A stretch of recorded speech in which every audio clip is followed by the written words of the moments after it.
Hello बच्चे लोग, कैसे हैं आप सब। आप सभी का स्वागत करता हूं इस अमेजिंग चैनल एनसीईआरटी वाला पर। और आज मैं आप लोगों के लिए लेकर आया हूं एकदम नया चैप्टर जो कि लीनियर प्रोग्रामिंग का है। तो भाई बहुत बढ़िया सवाल यहां से पूछे जाते हैं, लेंदी क्वेश्चंस होते हैं लेकिन होते एक्चुअली में आसान हैं। तो आज मैं आप लोगों को बताऊंगा लीनियर प्रोग्रामिंग के क्वेश्चन को करने का एकदम सही तरीका, जिससे आपके एक भी मार्क्स नहीं कटेंगे, क्योंकि उसके अंदर में हर एक चीज जो चीज जहां पे जैसे लिखनी चाहिए, जैसे सॉल्व करनी चाहिए, वो सारी चीजें बताऊंगा। तो ये है हमारा लेक्चर 1, जिसके अंदर हम लोग जानेंगे कि लीनियर प्रोग्रामिंग के दो टाइप्स कैसे होते हैं। एक्चुअली में लीनियर प्रोग्रामिंग की खास बात यह है कि ये प्रैक्टिकल लाइफ से बहुत रिलेटेड कॉन्सेप्ट है। कैसे? मतलब हम लोग यहाँ पर अगर मान लीजिए किसी तरीके की कोई स्पेसिफिक अगर प्रॉब्लम्स की बात करें, तो हमारे पास डाइट प्रॉब्लम्स होते हैं, न्यूट्रिशन प्रॉब्लम्स होते हैं, ट्रांसपोर्टेशन प्रॉब्लम्स होते हैं, इस तरीके के कई अलग अलग टाइप्स के प्रॉब्लम होते हैं। तो आज हम लोग मैन्युफैक्चरिंग प्रॉब्लम और डाइट प्रॉब्लम को फोकस करेंगे। यहाँ आपको क्या करना होता है, सपोज कीजिए आप डाइट प्रॉब्लम के ऊपर चल रहे हैं। तो डाइट प्रॉब्लम में ऐसा होगा कि आपको एक तरीके का ऐसा स्पेशल न्यूट्रिशनल फूड बनाना है जिसमें सम अमाउंट ऑफ विटामिन और सम अमाउंट ऑफ प्रोटीन आपके पास होना चाहिए। बट ऐसा है कि आप उस खाने के लिए अलग अलग तरीके आप सप्लीमेंट्स लेकर आते हैं और उन सप्लीमेंट्स को मिक्स करते हैं। लेकिन आपको जो चाहिए वो मिनिमम कॉस्ट में आपको बनाना है, कम से कम खर्चा होना चाहिए और आपका सफिशिएंसी पूरी हो जानी चाहिए। तो इस तरीके के ऑप्टिमाइजेशन की अगर बात करें कि मैक्सिमम करना है, मिनिमम करना है, तो ये चीज़ हमारा बहुत प्रैक्टिकल एक्सपीरियंस होता है। बट हाँ, हम लोग इसे बहुत सिंपल लेवल पे ही रखते हैं। ये चीज़ें और वास्ट हो जाती हैं और डिफिकल्ट हो सकती हैं जब हम लोग मॉडर्न प्रॉब्लम्स के अंदर लेकर जाते हैं। लेकिन अभी इसको शुरुआत करने के लिए हम लोग बस बेसिक लेवल की चीज़ों पर बात करते हैं, लेकिन ये इतना भी बेसिक नहीं है जो कि आप लोग पूरे सेशन के दौरान जान पाएंगे। तो चलिए बिना किसी देरी के शुरुआत करते हैं आज का session, that is linear programming problem lecture number 1। ये पार्ट 1 है। पार्ट 2 के अंदर हम लोग बचे हुए टाइप्स ऑफ एलपीपीज के सॉल्व करेंगे।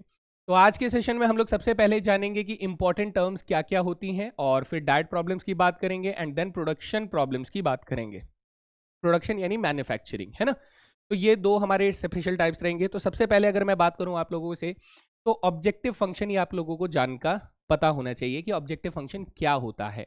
एक्चुअली ऑब्जेक्टिव फंक्शन से हमें पता लगता है ये अलग अलग टाइप ऑफ प्रॉब्लम्स के अंदर अलग अलग ऑब्जेक्टिव फंक्शन तैयार होते हैं। फॉर एग्जांपल अगर आप न्यूट्रिशन प्रॉब्लम बना रहे हैं या फिर मैन्युफैक्चरिंग प्रॉब्लम है, तो आप कॉस्ट को अपना फंक्शन बनाते हैं। जैसे सपोज कीजिए कि आप न्यूट्रिशनल प्रोडक्ट बना रहे हैं, तो सप्लीमेंट जो खरीद कर लेकर आएंगे, उन सप्लीमेंट्स की कुछ कॉस्ट होगी, तो आपको कम से कम खर्चा करना है, कम से कम कॉस्टिंग करनी है। तो that cost is a function जो कि ऑब्जेक्टिव फंक्शन होगा। और अगर आप मैन्युफैक्चरिंग कर रहे हैं, तो मैन्युफैक्चरिंग में आपके दो तरीके के फंक्शंस बनते हैं। एक आपका कॉस्ट फंक्शन बनता है, दूसरा आपका प्रॉफिट फंक्शन बनता है। कॉस्ट फंक्शन को कम करना होता है, प्रॉफिट फंक्शन को मैक्सिमाइज करना होता है। तो इसी तरीके से ऑब्जेक्टिव फंक्शन जो होता है बेटा, यहाँ पर ध्यान से देखिएगा, इट इज सेइंग दैट कि हमारे पास C1 C2 C3 up to Cn कुछ कॉन्स्टेंट्स हैं हमारे पास x1 x2 x3 xn तक कुछ वेरिएबल्स हैं जिन्हें हम बदल सकते हैं। कॉन्स्टेंट्स को हम लोग नहीं बदल सकते हैं। तो ये कहता है कि हमारे पास एक फंक्शन कुछ इस तरीके से बना हुआ है, z function, that is C1 x1 plus C2 x2 plus C3 x3। ये सारे फंक्शंस का जो सम है ये एक ऑब्जेक्टिव फंक्शन क्रिएट करेगा। यहां पर इस बात का ध्यान रखिएगा कि हालांकि यहाँ पे n नंबर ऑफ वेरिएबल्स है, लेकिन जब हम लोग प्रॉब्लम्स को सॉल्व कर रहे होंगे तो अब हमारे पास सिर्फ 2 वेरिएबल प्रॉब्लम्स होगी, है ना। सिर्फ 2 वेरिएबल प्रॉब्लम होगी, उन 2 वेरिएबल्स के साथ ही हम लोग डील कर रहे होंगे, एंड उन 2 वेरिएबल्स के हिसाब से ही हम लोग क्वेश्चंस को सॉल्व कर रहे होंगे। क्योंकि 2 वेरिएबल से 3 वेरिएबल जाते ही आपके क्वेश्चंस बहुत ज़्यादा डिफिकल्ट हो जाते हैं। क्योंकि हम लोग सिर्फ बेसिक्स की बात कर रहे हैं, पहली बार ये टॉपिक पढ़ रहे हैं, तो हम लोग 2 वेरिएबल के अंदर ही चीज़ों को करने के बाध्य रहेंगे। ठीक है सर। हमें कॉस्ट फंक्शन का क्या करना होता है, हमें या तो उसको मैक्सिमाइज करना होता है या तो मिनिमाइज करना होता है, depending on the nature of the cost, nature of the objective function. जैसे अगर कॉस्ट है तो कॉस्ट को हम हमेशा कम करना चाहते हैं, प्रॉफिट है तो प्रॉफिट को बढ़ाना चाहते हैं, है ना। इस तरह की चीजें होती हैं। अब ये दूसरी चीज ध्यान रखिएगा, ये कांस्टेंट, ये हमारा बहुत इंपॉर्टेंट है। कांस्टेंट्स, कांस्टेंट्स को अगर मैं साधारण भाषा में लिखूं तो ये क्या हो सकते हैं, this can be called as restrictions. ठीक है, ये हो जाते हैं हमारे पास रेस्ट्रिक्शंस। तो रेस्ट्रिक्शंस की अगर हम लोग बात करें तो रेस्ट्रिक्शंस क्या है, रेस्ट्रिक्शंस एक्चुअली सपोज कीजिए, मैं आपको एक एग्जांपल के थ्रू समझाने की कोशिश करता हूं। मान लीजिए आप मैन्युफैक्चरिंग कंपनी है और आप बनाते हैं रेफ्रिजरेटर यानी फ्रिज बनाते हैं। आपके पास पैसा बहुत है, आप बहुत सारे फ्रिज बना सकते हैं, लेकिन एक बात सोचकर देखिए, आपको फ्रिज बनाने से मतलब नहीं है, आपको फ्रिज बनाने के बाद किसी गोडाउन में स्टोर भी करना होगा। सपोज कीजिए आपके पास गोडाउन में केवल 1000 फ्रिज रखने की जगह है, तो क्या आप 1000 से ज़्यादा फ्रिज बनाएंगे? ऑब्वियसली बात है नहीं। जब तक वो फ्रिज एक्चुअली में डिलीवर नहीं हो जाते हैं, बिक नहीं जाते हैं, उसे प्रॉफिट नहीं आ जाता है, तब तक आप नए फ्रिज नहीं बनाने की सोचेंगे, बिकॉज आपका स्टोरेज उतना ही है। और अगर आपने उसे ज्यादा बना दिया तो आप उसे कहाँ रखेंगे? इधर उधर खुले में, धूप में, बारिश में छोड़ देंगे? नहीं। तो इस तरीके की जो कंडीशंस होती है जो ये बोलती है कि हाँ सर हम लोग इससे ज्यादा या इससे कम नहीं कर सकते हैं, इतना हमें चाहिए ही चाहिए, तो दैट इज अ रेस्ट्रिक्शन, जिसे हम लोग एक्चुअली मैथमेटिकल लैंग्वेज में कॉन्स्ट्रेंट्स बोलते हैं। ठीक है, तो द इनइक्वेशंस और equations in the variable of the LPP which describes the conditions under which the optimization is to be accomplished are called constraint. यानी जो ऑप्टिमाइजेशन हमें करना है वो इन्हीं कंडीशंस के बेसिस पर करना है, ना इससे बाहर ना इससे अंदर जाकर हम लोग कर सकते हैं। तो रेस्ट्रिक्शन हमें लगा दिया जाता है, उस बेसिस पे हम लोग चलते हैं। तो चलिए कुछ एग्जाम्पल के साथ बात करता हूं और बेहतर समझ में आना शुरू होगा जब हम लोग एक प्रॉब्लम को सॉल्व करेंगे। देखिए काम बहुत ज़्यादा होगा, बहुत ही ज़्यादा नीट एंड क्लीन काम करूंगा, तो आप लोगों को इसी तरीके से ही प्रेजेंटेशन देना है ना। तो देखिए सबसे पहला क्वेश्चन आप लोगों की स्क्रीन पर आ रहा है। Solve the following LPP graphically आप लोगों से बोला जा रहा है। मैक्सिमाइज करना है z बराबर जी फंक्शन आपको दिया जा रहा है 5x प्लस 3y subject to the constants, ये कंडीशन और ये कंडीशन आपको दी जा रही है x y greater than equal to 0 के लिए। ध्यान से सुनिएगा। सबसे पहले हमें क्या करना है सर? सबसे पहले हम लोग z फंक्शन को यहाँ पर लिख लेते हैं। z फंक्शन इज 5x प्लस 3y। इसको बोला जा रहा है कि सर इसको हमें करना है मैक्सिमाइज। ठीक है जी, इसको मैक्सिमाइज करना है। अब हम लोग इसके कॉन्स्टेंट्स को लिख लेते हैं। What are the constants? Subject to constants, यानी हमें कंडीशन दी गई है, वो कंडीशंस को एक बार लिख लीजिएगा दोस्त। तब कंडीशंस दी गई हैं कि 3x प्लस 5y का जो सम है ये हमारे पास 15 से छोटा या बराबर होना चाहिए, और 5x प्लस 2y का जो सम है ये 10 से छोटा या बराबर होना चाहिए, और x और y जो है ये दोनों ग्रेटर देन इक्वल टू 0 होने चाहिए। ये चीज़ें हमें कॉन्स्टेंट में बताई जा रही हैं। तो उस केस में हम लोग ये कहेंगे कि सर हमें ना दो चीज़ें करनी है। एक बात का बहुत अच्छे से ध्यान रखिएगा, हमें एक बार इक्वेशन सॉल्व करना है और एक बार इन इक्वेशन सॉल्व करना है फॉर बेटर अंडरस्टैंडिंग। एक बार इक्वेशन सॉल्व करेंगे और एक बार हम लोग क्या सॉल्व करेंगे? इन इक्वेशंस को सॉल्व करेंगे, है ना। ठीक है, तो सर यहाँ पे जो टू वेरिएबल इनइक्वालिटीज है ना, उनका इक्वेशन ले लीजिए। तो इक्वेशन में हमारे पास एक बार 3x प्लस 5y जो है वो इक्वल टू 15 हो जाएगा, एक बार हमारे पास 3x प्लस 5y जो है इनइक्वालिटी के केस में लेस देन 15 हो जाएगा, है ना। इक्वेशन अलग कर लिया, इन इक्वेशन अलग कर लिया।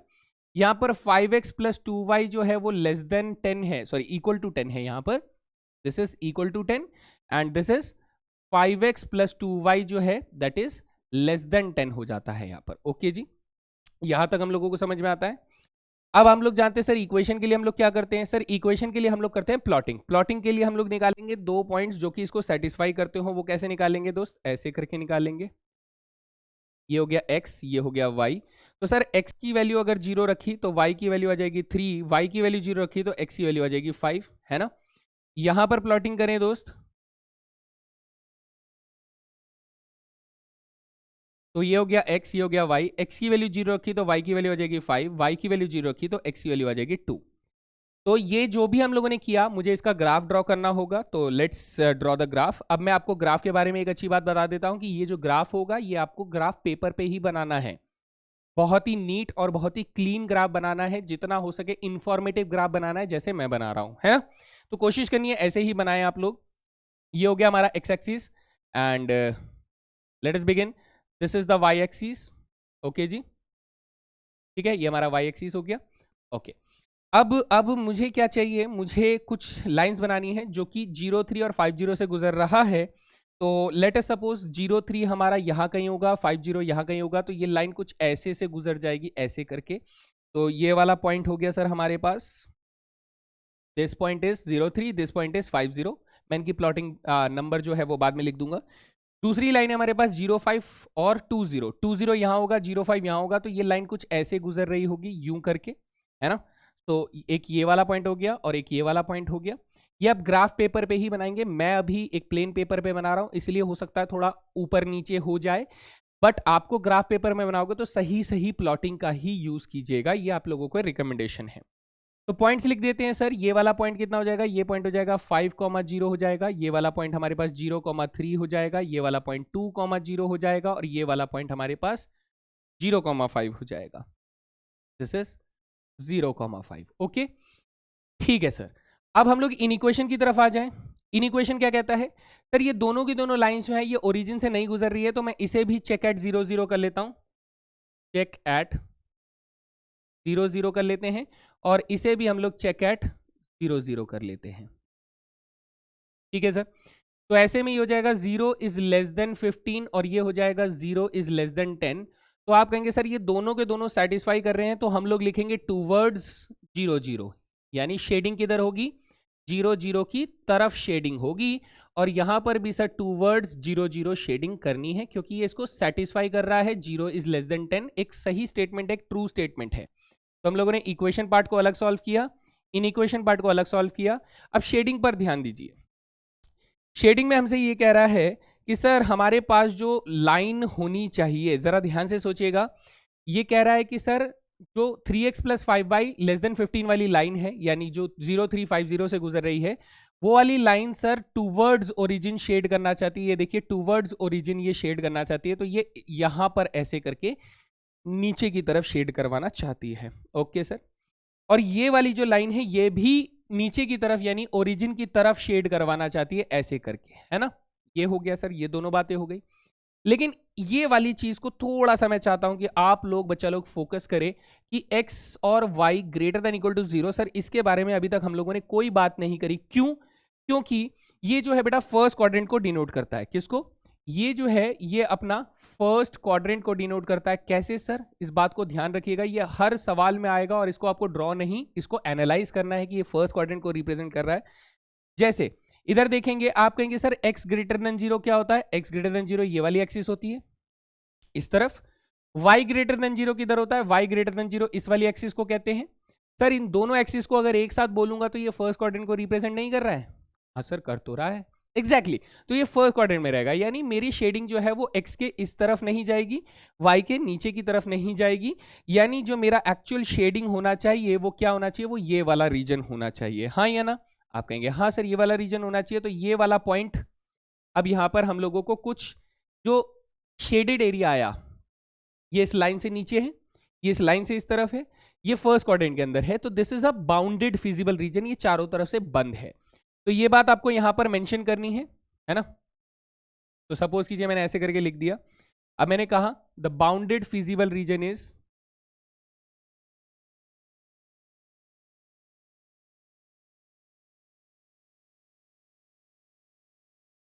Bounded feasible region is, suppose कीजिए मैंने इस पॉइंट को नाम ए दे दिया, मैं इस पॉइंट को बी नाम दे देता हूं जिसके कोऑर्डिनेट्स हम लोग ढूंढ लेंगे, और इस पॉइंट को सी नाम दे देते हैं, और इस पॉइंट को हम लोग ओरिजिन नाम है ही है, इसका तो कोई परेशानी नहीं है। तो बाउंडेड रीजन हो जाएगा हमारे पास ओ से ए से बी, बी से सी, सी से ओ हो जाएगा, है ना। ये मेरा बाउंडेड रीजन हो गया। तो क्लोज्ड है इसलिए ओ ए बी सी ओ वापस बंद भी किया है। तो अब आप ऐसा कह सकते हैं कि सर एक्चुअली में ना यहां पर हमें ये कॉर्नर पॉइंट्स देखने होते हैं। अब ये जो मैक्सिमम और मिनिमम होगा ये हमें कॉर्नर पॉइंट्स में मिलेगा, ये फिक्स्ड है, ठीक है, सिर्फ कॉर्नर पॉइंट्स पे मिलेगा मैक्सिमम या मिनिमम। तो अब हम लोग कहेंगे कि सर ये मैक्सिमम मिनिमम के लिए कॉर्नर पॉइंट्स अगर निकालने हैं तो हमें ए की वैल्यू मालूम है, सी की वैल्यू मालूम है, ओ की वैल्यू मालूम है, लेकिन बी की वैल्यू मालूम नहीं है। तो ये वाला पार्ट जो है ये आप क्या कर सकते हैं, ये आपको आप रिटन सॉल्यूशन में भी दे सकते हैं, आप रफ में भी निकाल सकते हैं। तो मैं जनरली रफ में ही निकालने का रिकमेंडेशन आप लोगों को दूंगा, आप चाहे तो रिटन सॉल्यूशन कर लीजिए। ये बी जो है ये सर इस वाली लाइन और इस वाली लाइन का इंटरसेक्शन है ना। तो इसका अगर मैं सोल्यूशन निकालने की कोशिश करूं तो मुझे सिंप्लीफाई करना पड़ेगा। लेट अस से कि मैं इसे 5 से मल्टीप्लाई कर देता हूं, इसे 2 से मल्टीप्लाई कर देता हूं, तो ये बन जाएगा 6x + 10y बराबर 30, और ये क्या बन जाएगा, इसे 5 से करना है तो 25x + 10y बराबर कितना आ जाएगा, 50 आ जाएगा। तो ऐसे में 10y कैंसिल हो जाएंगे माइनस करने पर, तो ये हो जाएगा माइनस के 19x बराबर माइनस के 20 आ जाएगा, तो x की वैल्यू आ जाएगी 20/19, और यहीं से हमारे पास y की वैल्यू आ जाएगी 45/19। आप इसे सब्सटीट्यूट करके निकाल लेंगे, तो हमारे पॉइंट क्या आ गया, 20/19 एंड 45/19। चलिए ये रफ वाला काम था। तो हमने कहा कि सर ये वाली वैल्यू कितनी आ गई, 20/19 और 45/19, ये वैल्यू आ गई हमारे पास। बढ़िया, ठीक है सर, कोई बात नहीं। अब हमें कुछ नहीं करना है, अब हमें बस हमारा 90% क्वेश्चन सॉल्व हो चुका है। यहीं से आप लोगों को ध्यान देना है कि अब मुझे एक टेबल बनाना है, ठीक है सर। उस टेबल में हम लोग क्या करेंगे, उस टेबल में हम लोग कुछ रोज एंड कॉलम्स बनाएंगे। क्यों बनाएंगे वो अभी आपको समझ में आएगा। जितने पॉइंट्स है बेटा उतने कॉलम्स बनाइए बनाइए, यानी कि 2 3, हमारे पास 4 पॉइंट्स है सर, है ना। चलिए 4 पॉइंट्स हो गए। अब मैं कहता हूं कि ये हमारे पास यहाँ पर कॉर्नर पॉइंट्स हो जाएंगे, ठीक है। यहाँ पर आप लोग फंक्शन लेंगे और यहाँ पर उसकी वैल्यू को निकालने की कोशिश करेंगे। चलिए जैसे मैं यहाँ पर लिख देता हूं कि this is corner point, corner points. Corner points में कौन कौन आ रहा है सर, एक तो O आ रहा है जिसके कोऑर्डिनेट 0 0 हैं सर, एक A आ रहा है जिसके कोऑर्डिनेट 0,3 हैं, हमारे पास एक B आ रहा है सर जिसके कोऑर्डिनेट्स 20/19 और 45/19 है। ओके सर, ये हमारे पास कोऑर्डिनेट्स आ रहे हैं। और हमारे पास एक C पॉइंट है जो कि 2,0 है।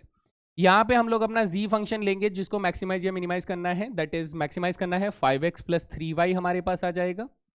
तो और यहाँ पर हम लोग वैल्यू लिखेंगे, ठीक है जी। चलिए तो मैं यहाँ पर रखूंगा सर 5 × 0 + 3 × 0 करेंगे तो आंसर कितना आ जाएगा दोस्त, 0 आ जाएगा। सो दिस इज 0, तो ये हो गया 0। यहाँ पर रखेंगे 5 × में 0 और 3 × में 3 रखेंगे तो 3 3 जा हमारे पास आ जाएगा 9, यानी फाइनल आंसर इज 9। यहाँ रखेंगे तो 5 × में 20/19 प्लस 3/45/19, तो ये बन जाएगा मेरे पास 100 + 135 यानी 235 डिवाइडेड बाई 19 हो जाएगा। तो इसकी वैल्यू हो जाएगी 19 1 जा 19 बचे 4, 19 2 जा 38 बचे 7, 19 6 जा कुछ इतना ही आ रहा होगा। मैं एक बार क्रॉस चेक कर लूँ, ठीक है। कितना आ रहा है हमारे पास इसकी वैल्यू,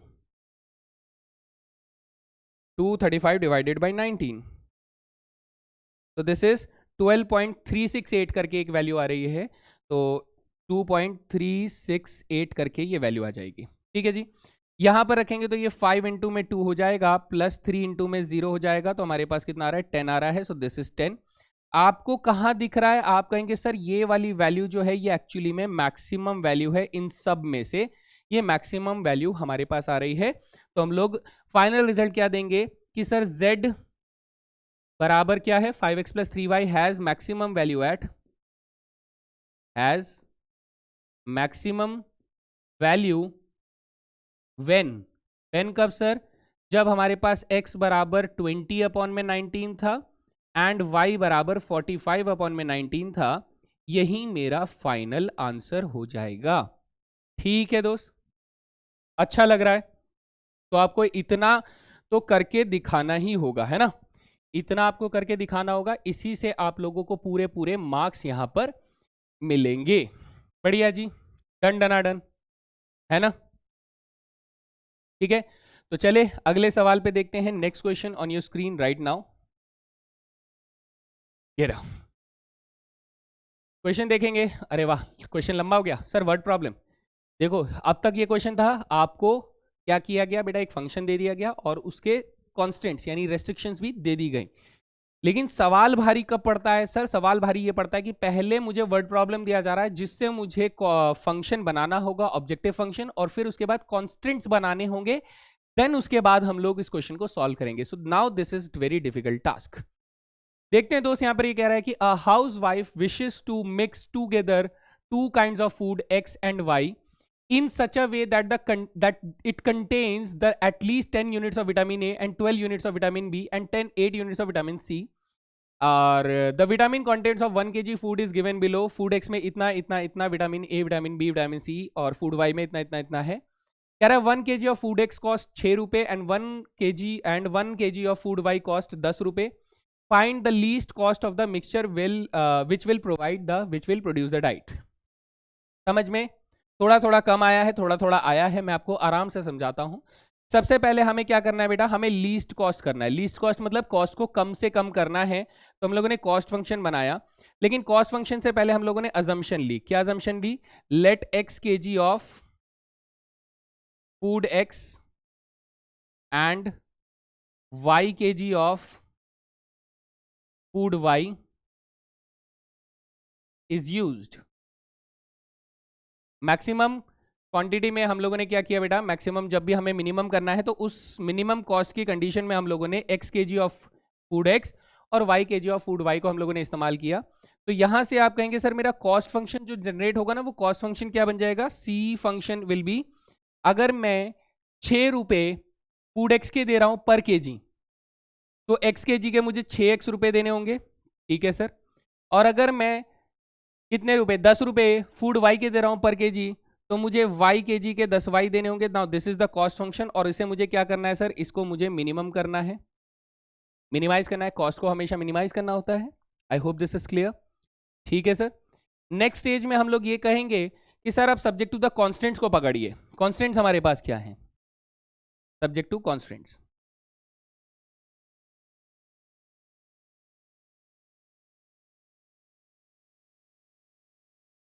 क्या है सर, ध्यान से देखिएगा। सर फूड एक्स के अंदर इतना विटामिन ए है, फूड वाई के अंदर इतना विटामिन ए है, यानी कि अगर मैंने, ध्यान से सोचिएगा, अगर मैंने फूड एक्स जो है वो एक्स के जी खरीदा है, तो ये इतना विटामिन मुझे मिल जाएगा, ये काले रंग से लेते, इतना विटामिन मुझे यहां से मिल जाएगा ए, इतना विटामिन मुझे यहां से मिल जाएगा। तो एक्चुअली में टोटल विटामिन ए कितना हो गया, एक्स प्लस टू वाई, कितना हो जाएगा दोस्त, एक्स प्लस टू वाई। तो यू विल से दैट कि एक्स प्लस टू वाई ये हो जाएगा। मैं अगर वही कह रहा हूं कि सर एक्स के जी अगर मैंने ये खरीदा है, वाई के जी ये खरीदा है, एक्स के जी ये खरीदा है, वाई के जी ये खरीदा है, तो एक्चुअली में मेरे पास जो विटामिन बी का कंटेंट होगा वो कितना हो जाएगा, वो जाएगा 2x प्लस टू वाई, और यहां कितना हो जाएगा 3x प्लस वाई हो जाएगा, है ना।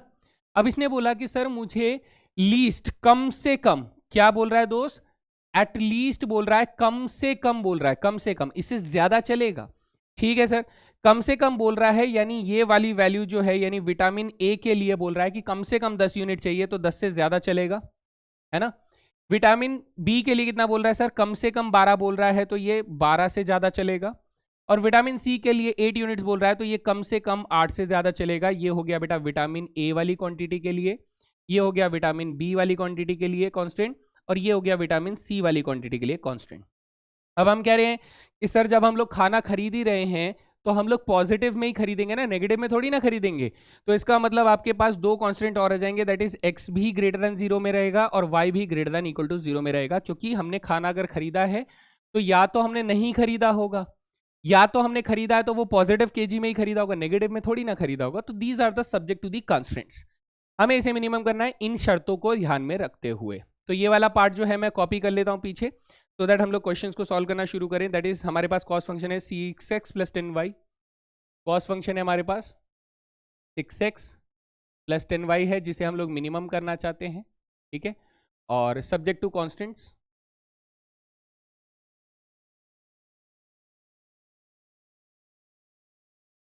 क्या क्या है हमारे पास, पहला बेटा x plus two y greater than equal to 10,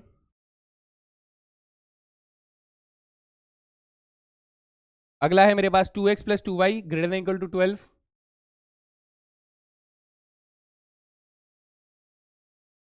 अगला है हमारे पास 3x plus y greater than equal to 8। ये कॉन्स्टेंट्स आ गए, और इसके साथ हमें x कॉमा वाई जो है वो ग्रेटर देन इक्वल टू 0 दिया जा रहा है। और जैसा कि मैंने आप लोगों को बताया था कि सर ये जो है ये किसको रिप्रेजेंट कर रहा है, this is representing as first quadrant, ठीक है सर। शुरुआत कहां से करेंगे सर, शुरुआत करेंगे हम लोग इक्वेशंस को सॉल्व करने से, और फिर इन इक्वेशंस को सॉल्व करने से। तो यहां से शुरू करते हैं, इक्वेशंस को पकड़ते हैं बेटा। इक्वेशंस हमारे पास क्या हो जाएंगी सर, ये हो जाएगा x प्लस टू वाई बराबर 10 हो जाएगा, ये हो जाएगा 2x प्लस टू वाई बराबर 12 हो जाएगा, और ये हो जाएगा 3x plus Y equal to 8 हो जाएगा। तो इसके लिए प्लॉटिंग के लिए हम लोग पॉइंट्स निकालते हैं, this is x, this is y। तो x की वैल्यू 0 रखी तो y की वैल्यू 5 आ जाएगी, y की वैल्यू 0 रखी तो x की वैल्यू हमारे पास 10 आ जाएगी, है ना। फिर इसके लिए करते हैं, x की वैल्यू 0 रखी तो y की वैल्यू 6 आ जाएगी, इसकी वैल्यू 0 रखी तो x की वैल्यू 6 आ जाएगी। और इसकी प्लॉटिंग करते हैं, ये हो गया x, ये हो गया y, x की वैल्यू 0 रखी तो y की वैल्यू 8 आ जाएगी, इसकी वैल्यू 0 रखी तो y की वैल्यू 8 अपॉन में 3 आ जाएगी, है ना। तो सर इन प्लॉटिंग्स को हम लोग ग्राफ में तैयार करने की कोशिश करें। बेटा मैं ये पहले इसलिए ले आया ताकि हमारा समय कम से कम लगे और अंडरस्टैंडिंग बेहतर हो। देखो बेटा ये 0, 5 और 10, 0 है, तो सबसे ऊपर वाला पॉइंट जो है ये बेटा 10, 0 हो जाएगा, दिस इज 10, 0 हो जाएगा, है ना? थोड़ा और अच्छे से लिखें। जी सर, ये हो जाएगा 10,0 हो जाएगा, और 0,5 बेटा यहाँ आ जाएगा। ऑब्वियसली बात है, दिस इज 0,5। नहीं नहीं, थोड़ा गलत हो गया। 10,0 मेरा ये हो जाएगा, ये मेरा 10,0 हो जाएगा, दिस इज 10,0। ओके, और मेरे पास 0,5 यहां से मिल जाएगा, ये वाला पॉइंट, दिस इज 0,5। फिर कह रहा है सर 0,6 और 6,0। बेटा देखो, ये वाला पॉइंट जो जाएगा मेरा 6,0 हो जाएगा, और ये वाला पॉइंट जो होगा ये 0,6 हो जाएगा। फिर हमारे पास 0,8 आ रहा है, तो 0,8 ये वाला पॉइंट हो जाएगा 0,8, और ये वाला पॉइंट हो जाएगा 8/3,0 हो जाएगा। तो मेरे ख्याल से प्लॉटिंग आराम से समझ में आ चुकी है। ओके सर, अब ध्यान से देखिएगा दोस्त, हम लोग कहते हैं यहां पर कि सर अब बाजी है इन इक्वेशंस की।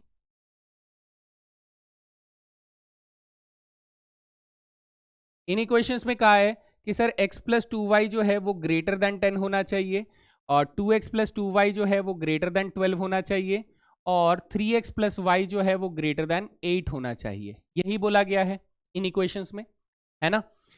तो सर ये तीनों लाइन जो है ओरिजिन से पास नहीं हो रही है, तो मैं तीनों को कहा करूंगा बेटा check at 0 0। Same statement check at 0 0। Same statement check at 0 0। अगर ये ओरिजिन से पास करता तो मैं किसी और पॉइंट पर चेक करता जो कि लाइन के ऊपर पास नहीं करती है। ठीक है सर, यहाँ पे 0+0 करेंगे तो 0 is greater than 10। Sir false है, तो इसके लिए हम लोग बोलेंगे away from 0 0। Away from 0 0। In the same page आप यहाँ कहेंगे सर 0 इज ग्रेटर देन 12, ये भी फॉल्स है, तो हम लोग क्या बोलेंगे सर अवे फ्रॉम 0 0। शेडिंग कहाँ पर होगी? 0 0 से दूसरी साइड होगी, जहां पर भी 0 0 आ रहा है। यहां करेंगे तो 0 is greater then 8, again sir ये फॉल्स स्टेटमेंट है, तो अवे फ्रॉम 0 0, ओरिजिन से दूसरी साइड हम लोग शेडिंग करेंगे, है ना? तो सर हमारी शेडिंग कैसे हो रही है? शेडिंग हो रही है कि ओरिजिन, अगर मान लीजिए ये वाली लाइन ले रहे हैं तो ओरिजिन इस तरफ आ रहा है, तो हमें कह रहा है कि सर इस तरफ शेड कीजिए, यानी इस तरफ शेड कीजिए। ओरिजिन इस तरफ आ रहा है तो ये कह रहा है इस तरफ शेड कीजिए, है ना? तो ये इस तरफ शेड करवाने के लिए बोल रहा है। यानी सर अगर मैं टोटल बात करूं तो मेरी शेडिंग कहाँ होनी चाहिए? मेरी शेडिंग फर्स्ट क्वाड्रेंट में रहनी चाहिए, और फर्स्ट क्वाड्रेंट के हिसाब से जरा सोचिएगा, मैंने कहा कि सर कुछ ना कुछ तो बाउंड करना पड़ेगा, तो मैंने ऐसे करके इसको एरिया को बाउंड कर दिया सपोज, ताकि कलर मेरा बाहर ना निकले। और फिर मैं शेड करता हूं, मेरे को एरिया ये वाला एरिया चाहिए होगा, ये वाला एरिया। तो एक्चुअली में आप देख सकते हैं कि दिस इज अनबाउंडेड रीजन, यानी ये आगे भी शेड हो रहा होगा बेटा, मैं उसे नहीं कर रहा हूं, मैं एक लिमिटेड एरिया को दिखा रहा हूं, लेकिन ये अनबाउंडेड रीजन है, ये आगे भी जा रहा है, ये वाई एक्सिस में ऊपर तक जा रहा है, एक्स एक्सिस में भी आगे तक जा रहा है। तो सर कॉर्नर पॉइंट्स की बात करें तो हमारे पास कॉर्नर पॉइंट्स कहाँ कहाँ पर है? एक तो कॉर्नर पॉइंट यहाँ है, एक कॉर्नर पॉइंट यहाँ है, एक कॉर्नर पॉइंट यहाँ है, और एक कॉर्नर पॉइंट यहाँ है। ये मेरे कॉर्नर पॉइंट्स हो गए। तो हमने कहा कि सर लेट अस अज्यूम, मैंने इस वाले पॉइंट को नाम दे दिया y, क्योंकि ये y एक्सिस है, इसको मैंने नाम दे दिया a। यहाँ पर ये जो पॉइंट आप लोग देख रहे हो, इसको हम लोग नाम दे देते हैं b। इस वाले पॉइंट को अगर मैं नाम देना चाहूँ तो इसे दे देता हूँ c, और इस वाले पॉइंट को हम लोग नाम दे देते हैं d। तो मुझे b और c के कोऑर्डिनेट्स चाहिए होंगे कॉर्नर पॉइंट्स के हिसाब से मैक्सिमम मिनिमम निकालने के लिए, है ना? तो ये रफ काम है सर, रफ काम कर लीजिए। सर अगर मुझे b पॉइंट निकालना है तो मुझे 0,8 और 0,6 से गुजरने वाली लाइन को सॉल्व करना है। 0,8 और 0,6 से गुजरने वाली लाइन को सॉल्व करना है, तो आप इसे डबल कर दीजिए। तो यहाँ पर इस वाली इक्वेशन को सॉल्व करेंगे तो 2x + 2y बराबर 12 है। इसे डबल कर देंगे तो 6x + 2y बराबर हमारे पास 16 हो जाएगा। तो माइनस माइनस माइनस ये कट जाएगा, माइनस के 4x बराबर माइनस के 4, तो x बराबर 1 आ जाएगा। और अगर x बराबर 1 है तो ये 3 करने पर y की वैल्यू 5 आ जाएगी। कितनी आ जाएगी? y की वैल्यू 5। तो हमने कहा कि सर ये वाला जो b पॉइंट आ रहा है ना, दिस b पॉइंट इज 1,5 आ रहा है। कितना? 1,5। ठीक है सर, 1,5 ये दिख नहीं रहा है शायद से, तो इसको थोड़ा और अच्छे से लिख देंगे। This b point is 1,5। ठीक है, c पॉइंट के लिए हम लोग कहेंगे सर एक 0,5 और 0,6 इन दोनों लाइन से गुजरने वाले इक्वेशन को सॉल्व करना है। तो आप कहेंगे सर ये तो ऐसे ही सॉल्व हो जाएंगे, ये हो जाएगा x + 2y बराबर 10 है, ये 2x + 2y बराबर 12 है। तो अगर मैं इनको सिंप्लीफाई करूं तो माइनस माइनस माइनस ये कट जाएगा, माइनस के x बराबर माइनस के 2 आ जाएगा, तो x की वैल्यू 2 आ जाएगी, और x की वैल्यू 2 है तो y की वैल्यू 4 आ जाएगी। तो ये वाला पॉइंट कितना हो गया सर? x की वैल्यू 2 आ जाएगी और y की वैल्यू 4 आ जाएगी। कॉर्नर पॉइंट्स मिल गए। अब मैं यहाँ पर रिजल्ट लिखूंगा, ध्यान से देखिएगा। The unbounded feasible reason is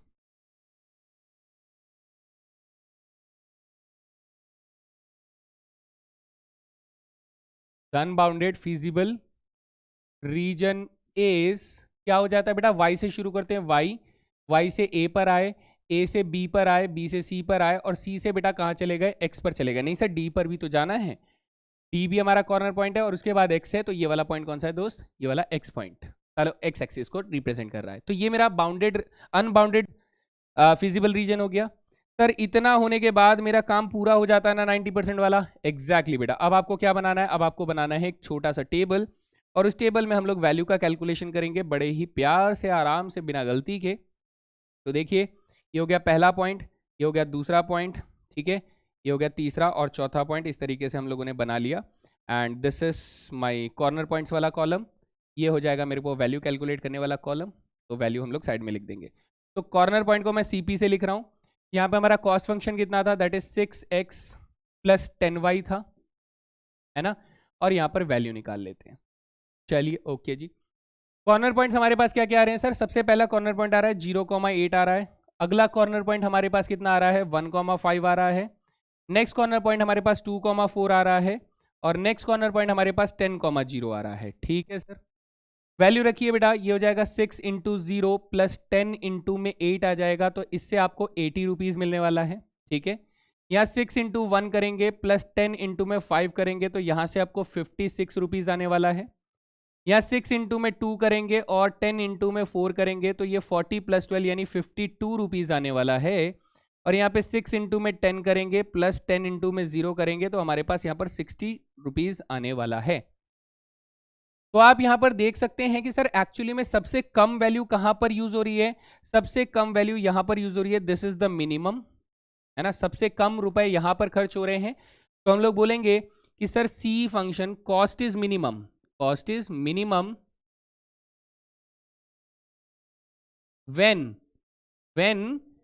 हम लोगों ने क्या किया था बेटा, x की वैल्यू 2 और y की वैल्यू z 4 है, तो हमने क्या किया था, x kg of food x, y kg of food y, यानी हम कहेंगे कि sir cost is minimum when 2 kg of food x and 4 kg of food y is mixed. ठीक है जी, तो ये हमारा एंडिंग स्टेटमेंट के साथ आंसर हो जाएगा कंप्लीट। मजा आया, ठीक है। तो इतना आपको नीट एंड क्लीन डायग्राम यहां पर बनाने की कोशिश करनी है बच्चा। पूरे 6 मार्क्स हम लोगों को मिलते हैं इस क्वेश्चन के लिए, है ना। चलें अगले सवाल पे, नेक्स्ट क्वेश्चन। ओके जी, let's move on to next question. Oh sir, और बड़ा सवाल, साइज बढ़ाते जा रहे हो, बढ़ाएंगे भाई, क्या करेंगे। चलो क्वेश्चन क्या कह रहा है, every gram of wheat provide 0.1 gram of protein and 0.25 gram of carbohydrate. तो मैं एक छोटा सा टेबल आप लोगों के लिए बना देता हूं, सो दैट आप ना इसे आराम से समझ पाएं और उतने ही आराम से आप इसे सॉल्व कर पाएं, है ना। देखिएगा ये टेबल बनाने से आपको कितना फायदा हो सकता है, आपको बहुत ज्यादा अलग से मेंटल कैलकुलेशन नहीं करनी पड़ेगी। ओके जी, ये हो गया, यहां पर एक बना देते हैं, ओके जी, और यहां पर एक बना देते हैं ऐसे। ठीक है सर, ये कह रहा है कि सर हमारे पास किस किस की बात हो रही है, सर हमारे पास वीट की बात हो रही है। मान लीजिए वीट को मैं यहाँ पर लिख देता हूँ, दिस इज वीट, और यहाँ पर हमारे पास क्या हो जाता है सर, राइस हो जाता है। ठीक है, ओके, नहीं नहीं, यहाँ पर हम लोग वीट ले लेते हैं, यहाँ पर हम लोग राइस ले लेते हैं। ठीक है सर, और यहाँ पर हम लोग ले लेते हैं दो चीज़ें जिसकी बात हो रही है बेटा, प्रोटीन और कार्बोहाइड्रेट्स की। तो यहाँ पे प्रोटीन ले लिया और यहाँ पर कार्बोहाइड्रेट्स ले लिया सपोज। ठीक है, तो ये कह रहा है कि सर 1 ग्राम वीट में 0.1 ग्राम प्रोटीन मिलता है, तो 0.1 ग्राम प्रोटीन मिल जाएगा, और 0.25 ग्राम कार्बोहाइड्रेट मिलता है, तो 0.25 ग्राम कार्बोहाइड्रेट मिल गया। ठीक है सर, कहता है कि हमारे पास चावल में 0.05 ग्राम प्रोटीन मिल जाता है, प्रोटीन मिल जाता है, एंड 0.5 ग्राम हमें कार्बोहाइड्रेट मिल जाता है, ये इंफॉर्मेशन दी जा रही है। ठीक है सर, अब हम लोग ये यहां से अजम्पशन क्या लेंगे, late x grams of wheat and y grams of rice is used, हम लोगों ने मान लिया कि इतना वीट और इतना हम लोगों ने राइस यूज किया है। तब आप कहेंगे कि सर अगर मैंने वीट x kg लिया है तो मेरे पास प्रोटीन यहां से 0.1x आ जाएगा और 0.05 बेटा क्या आ जाएगा, y आ जाएगा। और वीट x kg लिया है तो इतना इतना हमारे पास क्या हो जाएगा दोस्त, प्रोटीन और कार्बोहाइड्रेट का क्वांटिटी हो जाएगा। तो ओके, आगे देखिए, ये कह रहा है कि सर हमें हमें पर केजी 4 रुपए देने पड़ रहे हैं, पर केजी 4 रुपए देने पड़ रहे हैं। तो अगर आपने x ग्राम्स यूज किया है, x ग्राम्स लिया है, तो आप कहेंगे कि सर मेरा कॉस्ट फंक्शन क्या होना चाहिए, 4 रुपए अगर किलो के देने पड़ रहे हैं तो 1 ग्राम के इतने रुपए देने होंगे, है ना। तो आपने x ग्राम खरीदे तो 4x/100,000 हो जाएगा। अच्छा, उसके बाद बोलता है कि सर मैंने 6 रुपए अगर 1 किलो के दिए तो 6/1000 1 ग्राम के देने होंगे, और मैंने y ग्राम क्या लिया है, राइस लिया है, तो मुझे इसको क्या करना है, मिनिमाइज करना है। मुझे कॉस्ट फंक्शन को क्या करना है सर, मिनिमाइज करना है। अब सब्जेक्ट टू कॉन्स्टेंट्स, बेटा कॉन्स्टेंट्स को ऐसे ही लिख रहा हूं मैं, ठीक है, ध्यान से देखिएगा आप कॉन्स्टेंट्स कैसे खेलना है।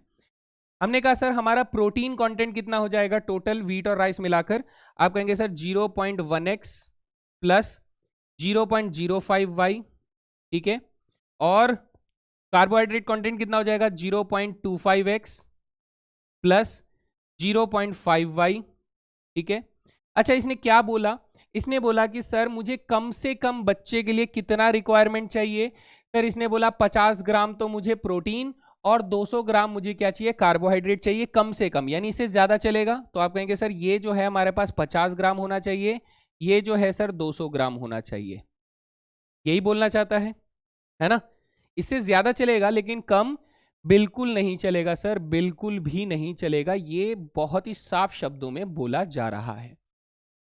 तो जब आप इसको थोड़ा सिंप्लीफाई करते हैं, क्योंकि ये पॉइंट वाले मेरे को तो अच्छे नहीं लगते, आपको अच्छे लगते हो तो पता नहीं, बेटा इसमें से अगर मैं 100 से मल्टीप्लाई कर दूं पूरी इक्वेशन को 100 से, तो 100 से मल्टीप्लाई कर दूंगा तो ये इक्वेशन बन जाएगा बेटा हमारे पास 10x बन जाएगा, ठीक है, प्लस हमारे पास 5y बन जाएगा, और ये ग्रेटर देन इक्वल टू क्या हो जाएगा हमारे पास 100 से मल्टीप्लाई करने पर 5000 आ जाएगा, ये वैल्यू हमारे पास बनकर आएगी।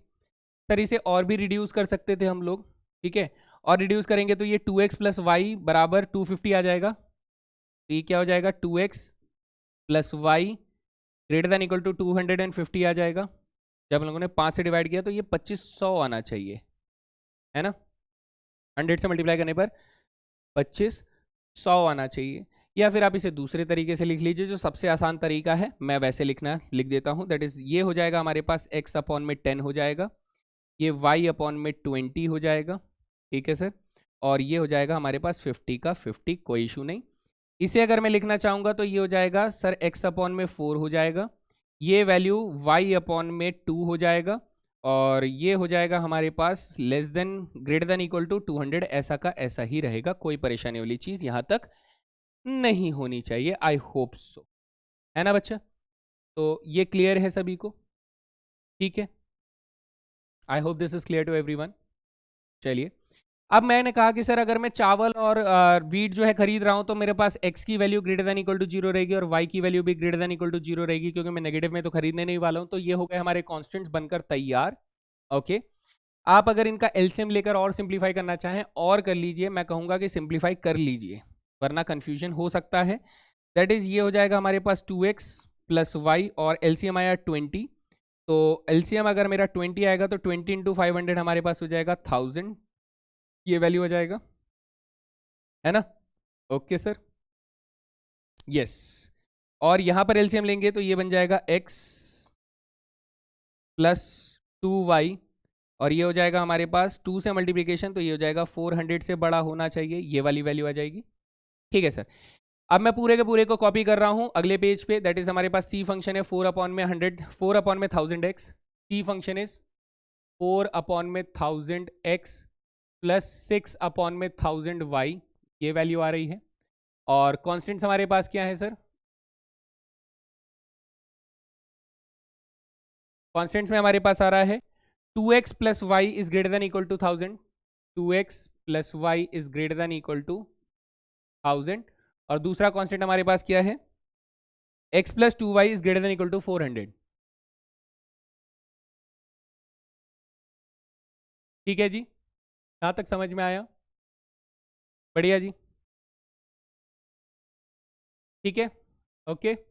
अब sir x y greater than equal to 0 है, ये भी ध्यान रखेंगे।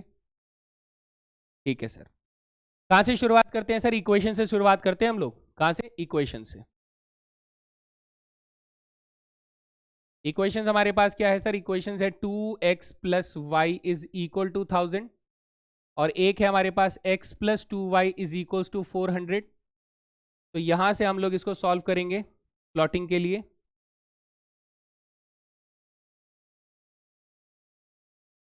तो this is x, this is y। x की वैल्यू 0 रखी तो y की वैल्यू आ जाएगी हमारे पास 1000।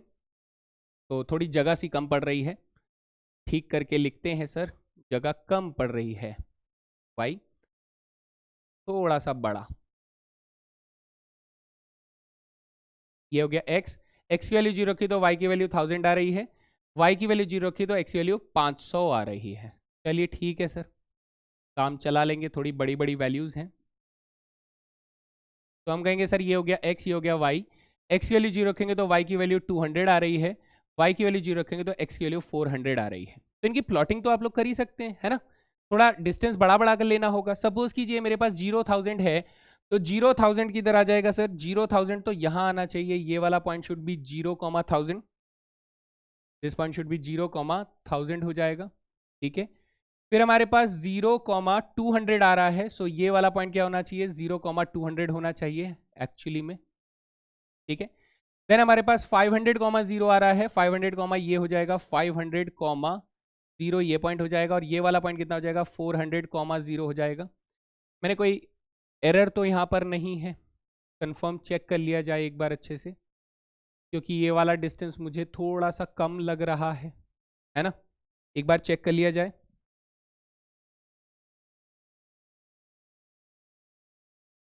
तो एग्जैक्टली हमें गलती यहाँ पर दिखती है। क्या गलती दिखती है? देखिए, गलती ये दिखती है कि सर ये दोनों पॉइंट्स हमारे गलत हैं, कोई सा तो गलत है। हम लोग इसे दोबारा रीप्लॉटिंग करेंगे, और यहाँ पर क्या क्या गलत है? ये वाला वैल्यू गलत है, जिस वजह से ये वाली वैल्यू हम लोग इरेज कर देते हैं। तो गलती कहाँ पर हुई है सर? गलती हमारी इस वाली वैल्यू पर हुई है। चेक कीजिए, देखिए इसका एलसीएम 4 आ रहा था, तो 4 जब इधर मल्टीप्लाई होगा तो ये एक्चुअली में 800 बन जाएगा। ओहो, ये वाली गलती हो गई। ठीक है, तो इसको रीराइट करेंगे यहाँ पर ले जाकर, तो ये हो जाएगा हमारे पास 800, और यहाँ पर हमें क्या मिल रहा है दोस्त? This is also 800। तो इसकी प्लॉटिंग करना शुरू करते हैं सर। तो हम कहेंगे सर x की वैल्यू 0 रखी तो y की वैल्यू 400 आ जाएगी, y की वैल्यू 0 रखी तो x की वैल्यू 800 आ जाएगी। अब करते हैं प्लॉटिंग दोस्त। तो ये वाला पॉइंट कितना हो जाएगा सर? ये वाला पॉइंट हो जाएगा 800,0। ठीक है, ये वाला पॉइंट कितना हो जाएगा सर? 500,0। ये वाला पॉइंट हो जाएगा 0,500। ये वाला पॉइंट हो जाएगा 0,1000। अब ये ग्राफ बिल्कुल ठीक सा लग रहा है ना? डन, ठीक है सर। अब लेते हैं हम लोग यहां पर इन इक्वेशंस लेते हैं सर। इन इक्वेशंस में हम लोग क्या करेंगे? इन इक्वेशंस में हम लोग इसको 2x प्लस वाई जो होगा ये हमारे पास ग्रेटर देन 1000 हो जाएगा, और जबकि x प्लस 2y जो है वो ग्रेटर देन 800 हो जाएगा। तो इनको चेक करेंगे, चेक एट 0 0। यहां भी चेक एट 0 0। ठीक है दोस्त, तो इन दैट केस आप कहेंगे sir 0 is greater than 1000। Sir false statement है, तो अवे फ्रॉम ओरिजिन कर देंगे हम लोग इसे, अवे फ्रॉम ओरिजिन कर देंगे। और यहां पर भी 0 ग्रेटर देन 800 आ रहा है, so this is also away from origin कर देंगे इसको। ठीक है सर, ओके जी, बढ़िया। यहां तक अपने को समझ में आ जाता है। ये हो गया इन इक्वेशन वाला पार्ट। ये तो हमें क्या कह रहा है सर? ये वाला पार्ट ये आप जानते ही हैं, this is nothing but first quadrant. तो सर तो हमारा जो शेडेड एरिया होगा बेटा, आप लोग समझ गए होंगे कि कौन सा शेडेड एरिया होने वाला है। हमारा होने वाला है अवे फ्रॉम द ओरिजिन। तो अवे फ्रॉम द ओरिजिन होगा तो हमारा shaded area is this is the shaded area. अब मेरे पास कॉर्नर पॉइंट्स कौन कौन से आ रहे हैं सर कॉर्नर पॉइंट्स एक तो ये हो रहा है ए, एक तो होगा ये सर ये वाला पॉइंट बी हो जाएगा, जिसके कोऑर्डिनेट्स अभी ढूंढने बाकी हैं, तो मैं इसको ऐसे करके बना देता हूं कि this is the B point and this is the point C. ये हमारे कॉर्नर पॉइंट्स हो जाएंगे and let us suppose this is y and this is x. तो हम बोलेंगे सर इस बार भी हमारे पास अनबाउंडेड फिजिबल रीजन आ रहा है क्या? हाँ बेटा। तो हम बोलेंगे the unbounded feasible region is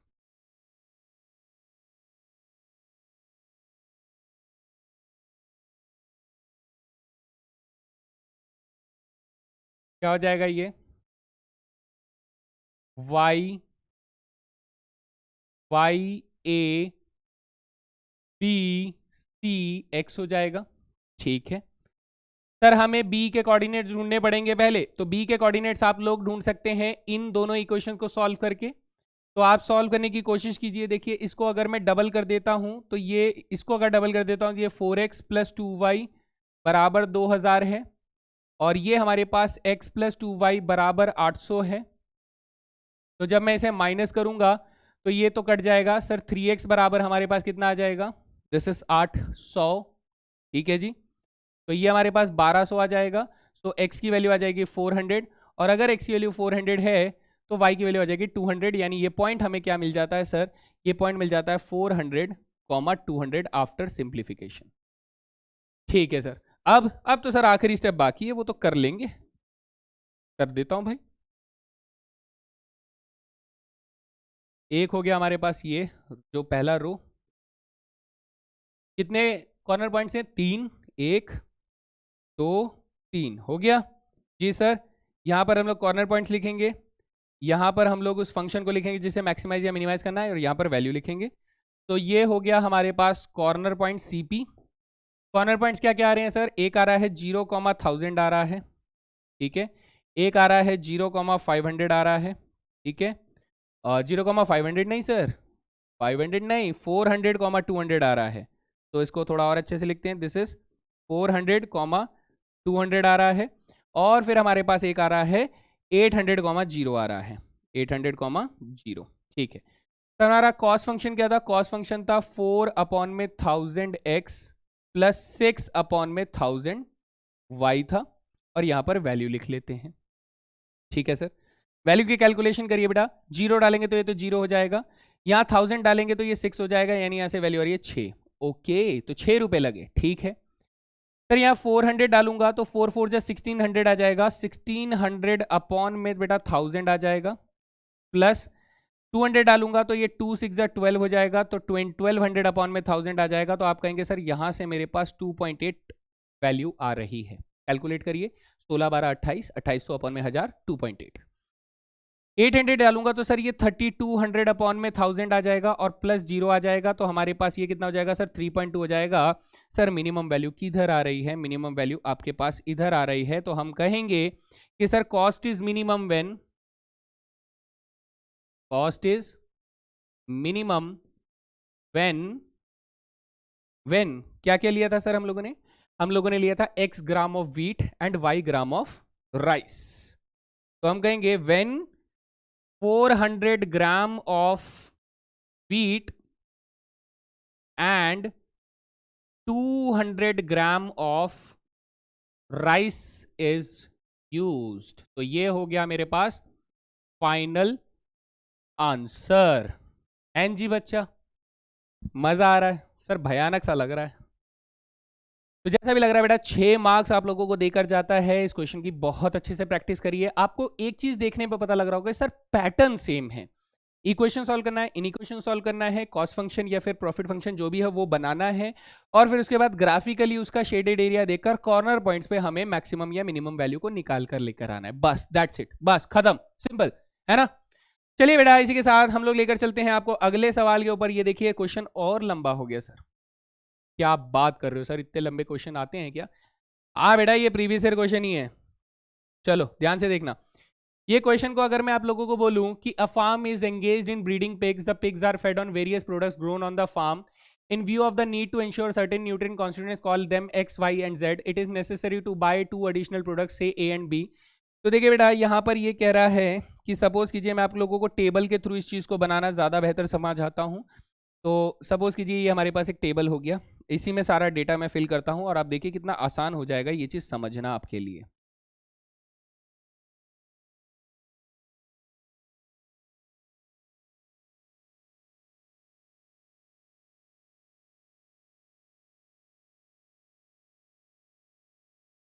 चलिए, हमने कहा सर हमारे पास कौन कौन सा फूड है। हमारे पास एक फूड ए है, एक फूड बी है, इसके अंदर न्यूट्रिएंट एक्स है, न्यूट्रिएंट वाई है, न्यूट्रिएंट जेड है। कितना कितना है इसको देख लेते हैं हम लोग। सर ए के अंदर 1 यूनिट ऑफ प्रोडक्ट ए के अंदर कितना है, 36 यूनिट ऑफ एक्स है, तो ए के अंदर 36 यूनिट्स है। सर कितने यूनिट, 3 यूनिट्स ऑफ वाई है, ठीक है, और 20 यूनिट्स ऑफ जेड है, लीजिए सर, ठीक है। वहीं पर 1 unit of product B contain 6 units of x, 6 units of x, 12 units of y, ठीक है, एंड 10 यूनिट्स ऑफ जेड हो जाएगा। तो हम लोगों ने ये टेबल बना ली इस तरीके से कुछ कि ए के अंदर इतना, बी के अंदर इतना है। तो हमसे कहा जा रहा है कि सर बताइए कितना कितना हमें फूड ए और फूड बी खरीदना चाहिए ताकि हमारा जो मिनिमम रिक्वायरमेंट है वो पूरा हो सके। तो हम लोग सबसे पहले अजम्पशन लेंगे, let x units and y units of food A and B are used respectively।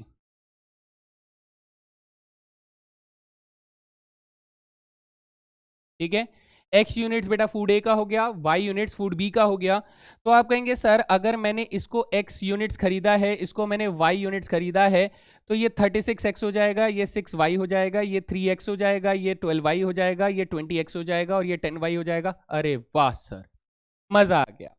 तो हमने कहा सर हमारा कॉस्ट फंक्शन क्या बोल रहा है कि प्रोडक्ट ए 20 रुपए का है और प्रोडक्ट बी जो है वो 40 रुपए का है, तो मेरा कॉस्ट फंक्शन हो जाएगा सर प्रोडक्ट ए 20 रुपए का है तो 20x इसका टोटल कॉस्ट हो जाएगा, प्रोडक्ट बी 40 रुपए का है तो 40y इसका टोटल कॉस्ट हो जाएगा। तो ये हमें क्या करना है, ऑब्वियसली बात है मिनिमम करना है। कॉन्स्टेंट्स हमारे पास क्या हो जाएंगे, सब्जेक्ट टू दी कॉन्स्टेंट में डायरेक्ट लिख रहा हूं कि सर हमें x नाम का जो न्यूट्रिएंट है वो 36x मिला प्लस 6y मिला, और ये कितना चाहिए सर, ये मिनिमम मुझे कितना चाहिए, इधर देखिए आप कहेंगे सर ये देखिए मिनिमम 108 यूनिट चाहिए, 36 यूनिट चाहिए और 100 यूनिट चाहिए। यानी मैं यहां पर भी अगर लिख दूं कि सर ये 108 यूनिट मिनिमम चाहिए, ये हमें 100 यूनिट चाहिए, और नहीं 36 यूनिट चाहिए, ये वाला ये चाहिए 36 यूनिट्स और ये 100 यूनिट्स मिनिमम चाहिए। तो हम लोग कहेंगे कि सर हमारा x जो न्यूट्रिएंट है वो सर मिनिमम 108 यूनिट चाहिए, यानी 108 से ज़्यादा चलेगा। दूसरा sir x 3x plus 12y, 3x plus 12y जो होगा ये सर मिनिमम 36 चाहिए, और last 20x plus 10y, 20x plus 10y is greater than equal to क्या चाहिए हमें 100, यानी मिनिमम हमें 100 चाहिए। तो आप इनको थोड़ा सिंप्लीफाई कर सकते हैं फॉर सिंपलर कैलकुलेशंस। तो ये 6 के टेबल में डिवाइड हो जाएगा, तो ये बन जाएगा 6x plus y is greater than equal to 18 हो जाएगा।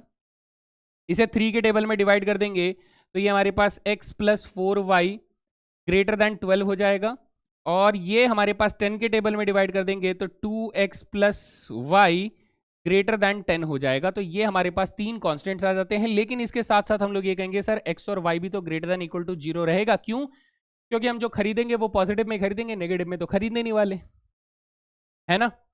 I hope this is clear. ये कुछ चीजें आपको समझ में आ जाती है कॉन्स्टेंट्स को बनाना।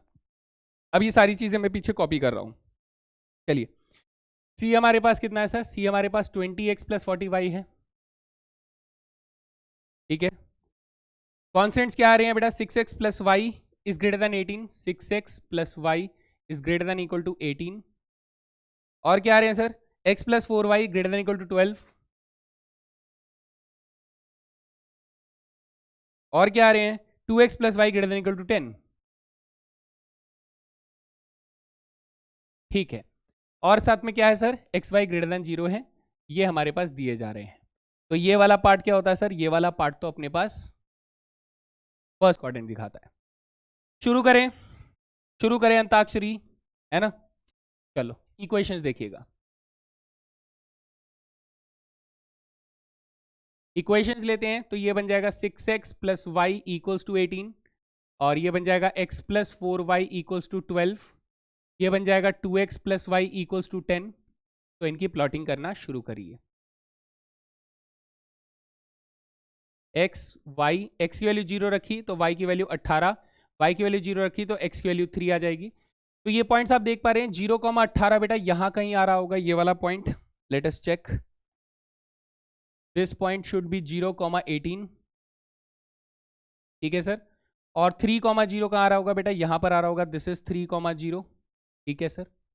अगला देखिए, नेक्स्ट प्लॉटिंग अगर करते हैं तो ये कुछ ऐसे दिखाई देगा आपको, this is x, this is y. X की वैल्यू 0 रखी तो वाई की वैल्यू 3 आ जाएगी, वाई की वैल्यू 0 रखी तो एक्स की वैल्यू 12 आ जाएगी। तो ये प्लॉटिंग हमें कहां दिख रही होगी सर, 12,0, तो ये वाला पॉइंट हो जाएगा 12,0, और ये वाला पॉइंट हो जाएगा 0,3, तो ये पॉइंट हो गया 0,3, यहां पर आ जाएगा, है ना, ठीक है। अब इधर आइए,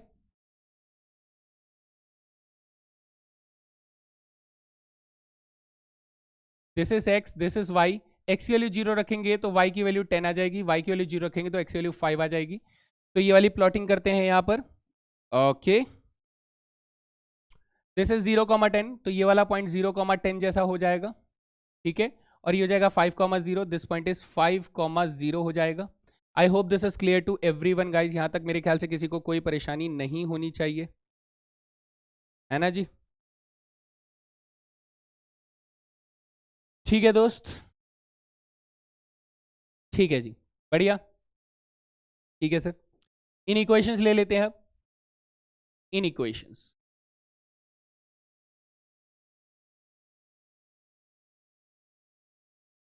इन इक्वेशंस लेंगे तो ये हो जाएगा 6x plus y greater than 18, x plus 4y greater than 12, ये हो जाएगा 2x plus y, 2x plus y greater than 10 हो जाएगा, है ना सर। वही चेक एट 0,0 करेंगे क्योंकि कोई भी हमारे पास ओरिजिन से नहीं गुजर रहा है, तो चेक एट 0,0, ये हो गया चेक एट 0,0। चलिए, तो यहां पर हो जाएगा 0 ग्रेटर देन 18 फॉल्स है, 0 ग्रेटर देन 18 फॉल्स है, 0 ग्रेटर देन, सॉरी यहां 0 ग्रेटर देन 12 है, दिस इज 0 ग्रेटर देन 12 है, यहां 0 ग्रेटर देन 10 है। तो तीनों के लिए क्या आ जाएगा बेटा, अवे आ जाएगा, मैं सिर्फ अवे लिख रहा हूं, अवे फ्रॉम ओरिजिन, यहां भी अवे फ्रॉम ओरिजिन, यहां पर भी अवे फ्रॉम ओरिजिन आ जाएगा, ठीक है सर।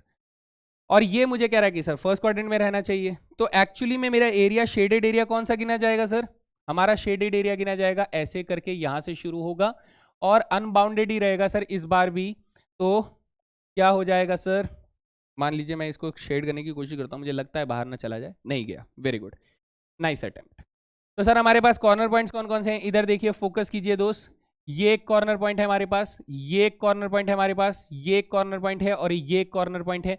तो हमें इसकी वैल्यू को तो हम लोगों ने ए कह दिया, इसको हम लोग बी कह देते हैं, इसको सी कह देते हैं और इसको डी कह देते हैं। सर डी की पॉइंट और बी और सी की वैल्यू हमें ढूंढ कर निकालनी है, बी और सी की, है ना। तो बी कहां से मिलेगा सर, बी मिलेगा 0,18 और 0,10 वाली लाइन से गुजरने वाला, 0,18 और 0,10 वाली लाइन से गुजरने वाला, यानी इन दोनों को सॉल्व करना होगा। तो 6x माइनस 2x 4x, और यहां से 8 आ जाएगा तो x की वैल्यू 2 आ जाएगी, यानी यहां से मेरे पास इसकी वैल्यू आ रही है 2, अगर ये 2 आ रहा है तो y की वैल्यू 6 हो जाएगी, अगर ये 2 आ रहा है तो y की वैल्यू अपने पास 6 हो जाएगी, दिस इज द पॉइंट। सी अगर निकालना चाहते हैं तो 0,3 और 0,10 से गुजरने वाली लाइन हो जाएगी, तो यहां पर हमारे पास इसे डबल कर देंगे तो ये 8y माइनस y 7y हो जाएगा, और 24 में तो y की वैल्यू 2 आ जाएगी, y की वैल्यू हमारे पास 2 आ जाएगी, और x की वैल्यू क्या आ जाएगी, y की वैल्यू 2 हो जाएगी, तो ये x की वैल्यू हो जाएगा कितना, 4। कॉर्नर पॉइंट्स भी मिल गए सर, मिल गए सर, कॉर्नर पॉइंट्स भी मिल गए। तो हमारे पास बाउंडेड नहीं अनबाउंडेड फिजिबल रीजन है दोस्त, the unbounded feasible region is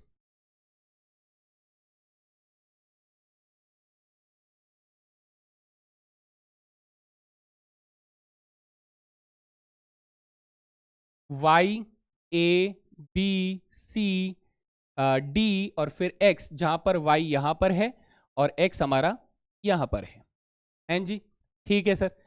बनाए डब्बा, बनाओ सर, बनाओ बनाओ डब्बा, बनाओ डब्बा, बनाकर ही आंसर निकालो।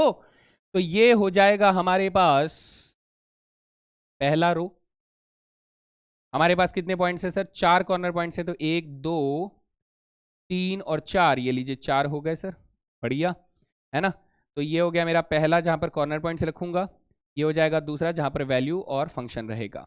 सर ये हो गया मेरा कॉर्नर पॉइंट्स। पहला कॉर्नर पॉइंट कौन है सर? 0,18 है। अगला कॉर्नर पॉइंट कौन है सर? 2,6 है। नेक्स्ट कॉर्नर पॉइंट कौन है सर? 4,2 है। नेक्स्ट कॉर्नर पॉइंट कौन है सर? 12,0 है। अच्छा ठीक है। फंक्शन कौन सा सर जिसे मुझे क्या करना है? कॉस्ट को हमेशा हम लोग मिनिमाइज करना चाहते हैं दोस्त, ये बात हम जानते हैं। तो this is actually cost function is 20x plus 40y हो जाएगा। और यहाँ पे निकालेंगे हम लोग वैल्यू। तो 20x यानी 20 इंटू 0 0 हो जाएगा और 18 4 जा 720 हो जाएगा। तो यहाँ पर वैल्यू आ गई 720। ठीक है सर। 20 इंटू 2 करेंगे तो 40 हो जाएगा, 6 4 जा 24 हो जाएगा। तो ये हो जाएगा हमारे पास 280। ओके 20 इंटू 4 80 हो जाएगा, प्लस हम लोग 40 इंटू 2 करेंगे तो 80 हो जाएगा। यहाँ पर आ जाएगा 160, अगर गलत नहीं किया तो यही होना चाहिए। और 12 2 जा हो जाएगा 20, 240 हो जाएगा, प्लस 0 हो जाएगा। तो यहाँ पर आ जाएगा 240। तो आप कहेंगे सर सबसे कम पैसा जो है वो हमारा यहाँ पर लग रहा है, तो this is the minimum, this is the minimum. तो हम बोलेंगे sir cost function is minimum, cost function is minimum when, cost is minimum when, minimum when क्या लिया था बेटा हम लोगों ने लिया था x units of A, y units of B. यानी हम कहेंगे sir when 4 units of A and 2 units of B is used. बढ़िया जी। ये हो गया करीब करीब हमारे सारे जितने भी वैरायटी से हम लोग कर सकते थे डाइट के प्रॉब्लम्स को। तो ये डाइट के प्रॉब्लम्स हो गए हैं। अब इन डाइट के प्रॉब्लम्स के बाद मैं आप लोगों को करवाऊंगा मैन्युफैक्चरिंग प्रॉब्लम्स, है ना। तैयार हैं आप सब? ठीक है, फिर तो हम लोग शुरू कर सकते हैं अगला सवाल। Okay now this is a problem based on manufacturing problem. So manufacturing problem भी सेम रहेगा, बस इसमें हमें क्या करना होगा। देखिए यहां पर आपसे बोल रहा है मैक्सिमाइज द प्रॉफिट, देख पा रहे हैं। चलिए देखते हैं इस क्वेश्चन में क्या क्या इंफॉर्मेशन हमारे काम की है। A manufacturer produces nuts and bolts for industrial machinery, it takes 1 hour for work on machine A and 3 hours और वर्क मशीन बी। चलिए मैं इसके लिए भी टेबल आप लोगों को बना देता हूं सो दैट आप लोग इसे आसानी से स्टडी कर पाएं और उतने ही आसानी से आप इसके फॉर्मुलेशन को भी कर पाएं। ये हो जाएगा हमारा फर्स्ट कॉलम कुछ इस तरीके से, सेकंड कॉलम एंड ठीक है रोज बना देते हैं ऐसे करके। चलिए तो हम लोग यहां पर डाल रहे हैं कि सर ये हो गया हमारे पास, सपोज कीजिए नट्स के लिए, और ये हो जाएगा मेरे पास बोल्ट्स के लिए। ये मशीन ए की वर्किंग है, मशीन बी की वर्किंग है। तो नट्स बनाने के लिए कह रहा है कि मशीन ए के लिए 1 घंटा लगेगा और मशीन बी के लिए 3 घंटा लगेगा, जबकि बोल्ट्स बनाने के लिए बोला जा रहा है कि हमारे पास 3 घंटा मशीन ए के लिए लगेगा और 1 घंटा मशीन बी के लिए लगेगा। तो ये चीज बता दी गई है। अच्छा घंटे के हिसाब से अगर हम लोग बात करें तो यहाँ पर बोला जा रहा है कि सर पूरे दिन में हाउ मेनी पैकेजेस, यहाँ पर कुछ बोला जा रहा है पूरे दिन में। ये देखिए आखिरी लाइन में बोला है if he operates his machines for at most 12 hours a day, यानी आप इसे 12 घंटे तक चला सकते हैं, इसे भी आप 12 घंटे तक चला सकते हैं, इससे ज्यादा नहीं चला सकते हैं। तो ये कंडीशन आप लोगों को समझ में आ गए। तो अब इसका हम लोग क्या करेंगे सर, हम लोग मान लेते हैं लेट एट एन, लेट कर लेते हैं x units of nuts and y units of bolts are produced। ठीक है सर, are produced। ठीक है सर, ओके। तो ऐसे कंडीशन में हम कहेंगे कि सर अगर x नंबर ऑफ नट्स आपने क्या करे हैं, नट्स बनाए हैं x नंबर ऑफ नट्स, तो इसका मतलब यहां पर मशीन ए को इतनी देर काम करना पड़ेगा। और अगर आपने बोल्ट्स बनाए हैं तो y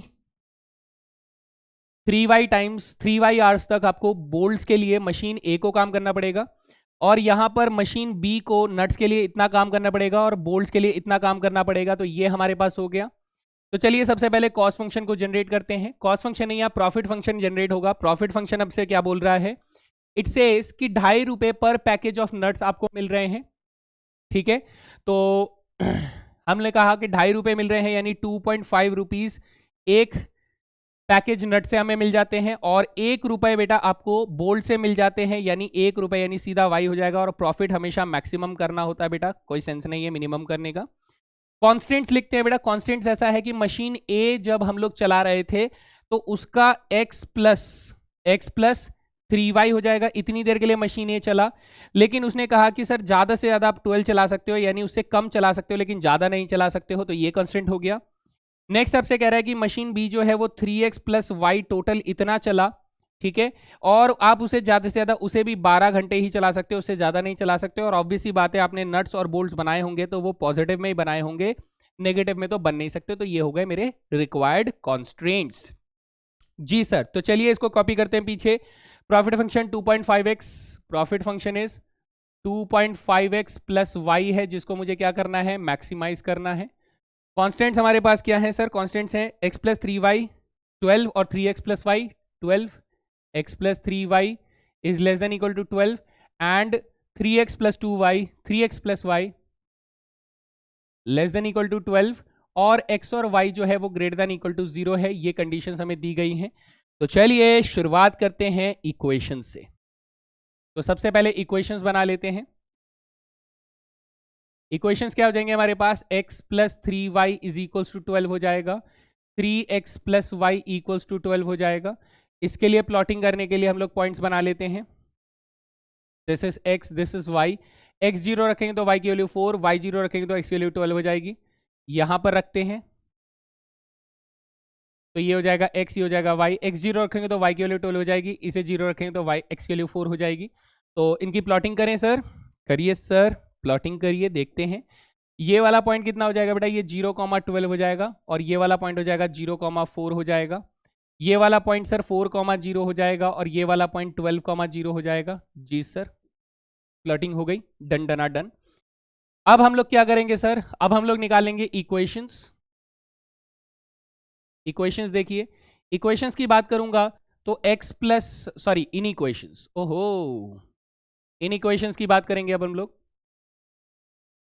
इन इक्वेशंस में आपसे बोल रहा है कि x प्लस 3y जो है वो सर लेस देन 12 होना चाहिए, और 3x प्लस वाई जो है ये भी लेस देन 12 होना चाहिए। तो दोनों को चेक एट 0 0 कर लेते हैं, क्योंकि सर 0 0 से ये पास नहीं हो रहा है।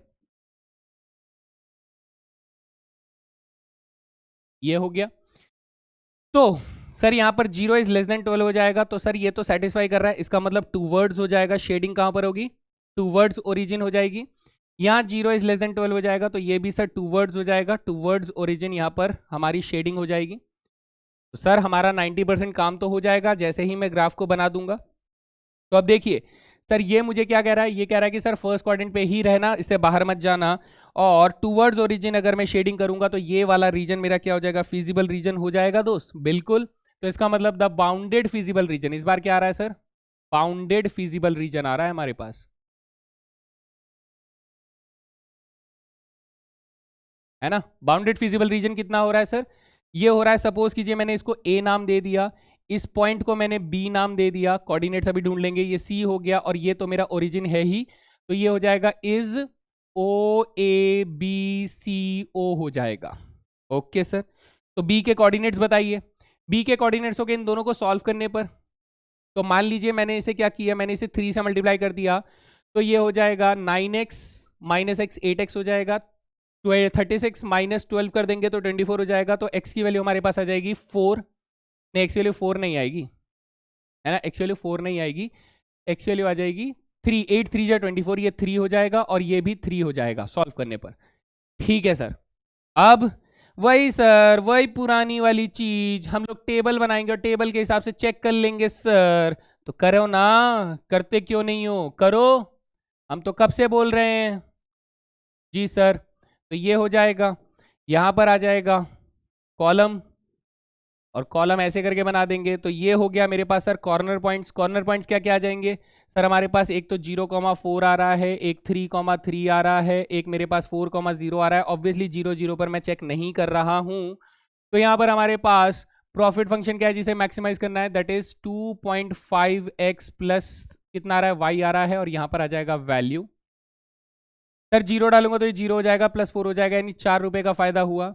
यहाँ 3 डालूंगा तो ये 7.5 हो जाएगा, यहाँ 3 डालूंगा तो 7.5 प्लस 3 यानी है कि 10.5 हो जाएगा, यहाँ 4 डालूंगा तो बेटा ये 10 हो जाएगा, प्लस 0 हो जाएगा तो यहाँ 10 रुपये हो जाएगा। और हमें समझ में आया कि सर मैक्सिमम प्रॉफिट कहाँ मिल रहा है, हमें यहाँ पर मिल रहा है। तो हम कहेंगे कि sir profit is maximum when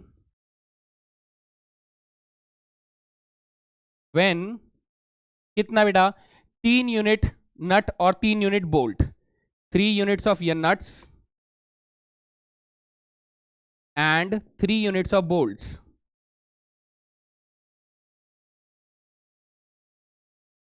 are produced। ठीक है दोस्त, तो ये हो गया हमारा फाइनल आंसर। बढ़िया, चलो भाई काफी लंबा हो रहा है, कोई बात नहीं, बस एक क्वेश्चन और कर लेते हैं, उसके बाद आप लोगों की भी छुट्टी। ठीक है जी, कोई नहीं, इधर देखिए। A manufacturer of furniture makes 2 products, chairs and tables. Processing of these products is done on 2 machines A and B. तो बेटा देखो, फिर से टेबल बना दूंगा तो आप लोगों की अंडरस्टैंडिंग बेटर हो जाएगी। इसके अंदर हमने कहा कि सर यहां पर लाइनें खींच लेते हैं जल्दी जल्दी से।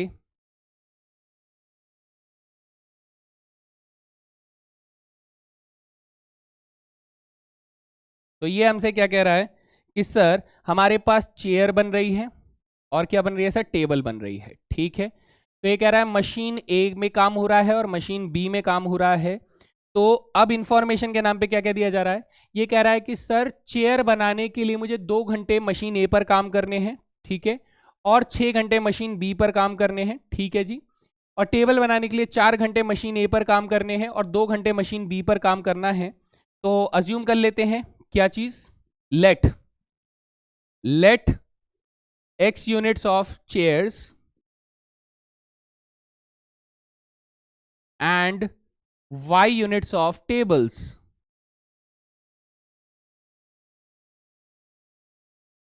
are produced।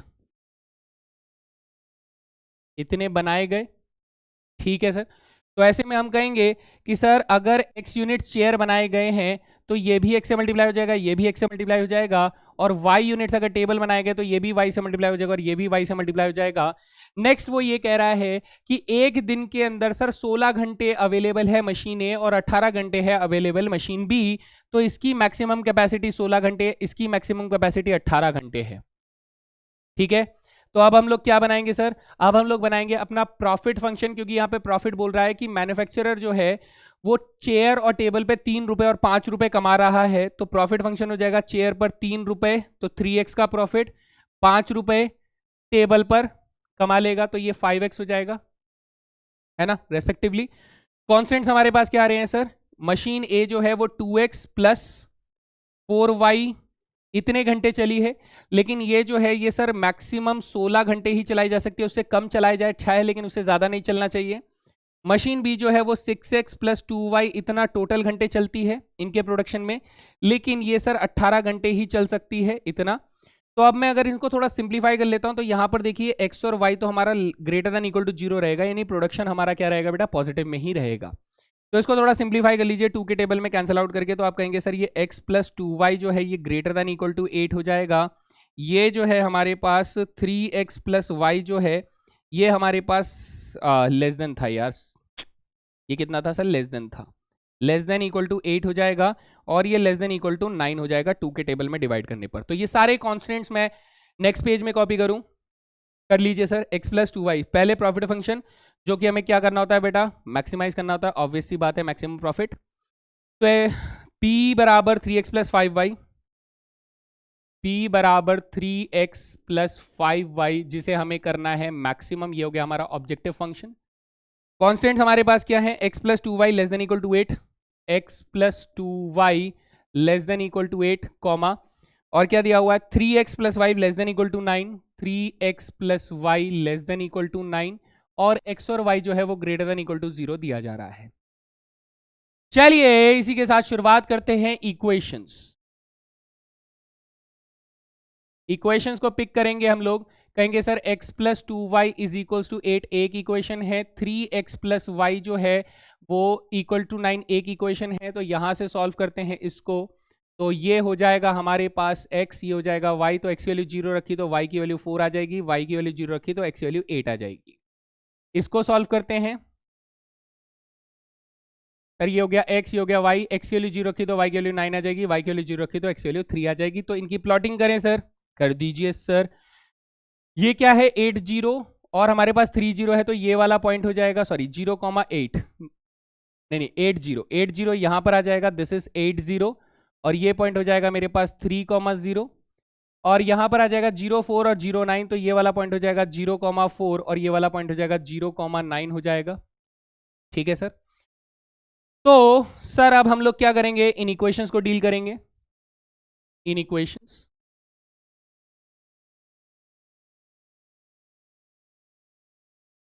इक्वेशंस जब हम लोग बनाएंगे तो ये हो जाएगा x plus 2y is less then 8 दिया गया है और 3x प्लस वाई जो है वो लेस देन 9 दिया जा रहा है।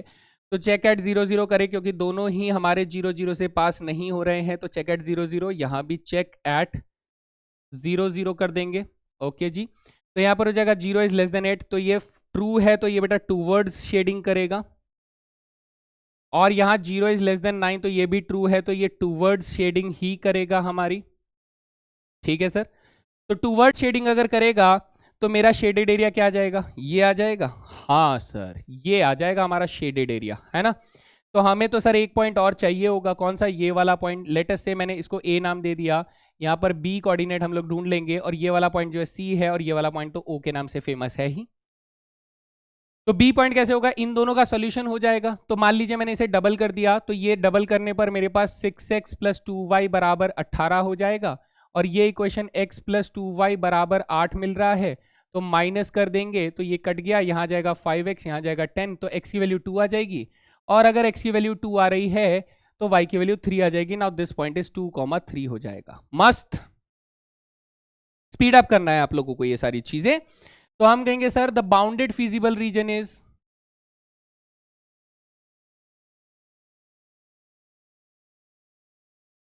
The bounded feasible reason is कौन सा हो जाएगा बेटा, ओ ए बी सी ओ हो जाएगा। ये क्लोज रीजन हो गया, है ना। अब आखिरी काम, क्वेश्चन पूरा होने वाला है।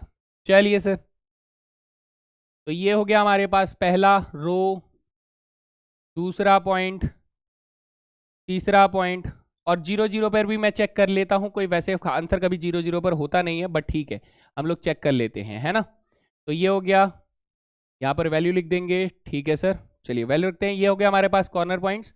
अब कॉर्नर पॉइंट्स के हिसाब से सर मेरे पास एक पॉइंट आ रहा है 0,0, एक पॉइंट आ रहा है 0,4, एक पॉइंट आ रहा है 2,3, एक पॉइंट आ रहा है हमारे पास 3,0। बढ़िया। यहाँ पर प्रॉफिट फंक्शन कितना है जिसे मैक्सिमाइज करना है, that is 3x plus 5y हो रहा है। तो ये जाएगा 0 प्लस 0, ऑब्वियस सी बात है यहाँ 0 प्रॉफिट है, कुछ बनाओगे नहीं तो क्या ही प्रॉफिट होगा। यहाँ रख देंगे 3 0 जो 0 और 4 5 जो 20 हो जाएगा, तो 20 रुपीज का प्रॉफिट आपको यहाँ मिल रहा है।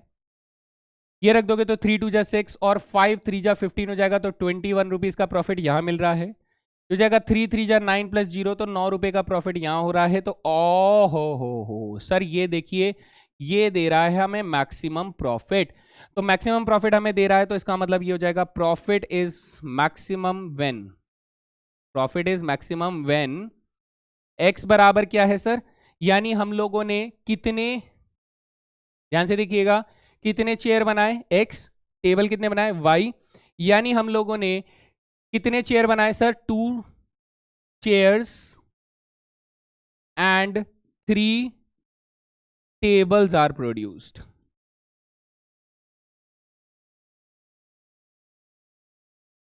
ठीक है, तो ये हमारा फाइनल आंसर हो जाएगा।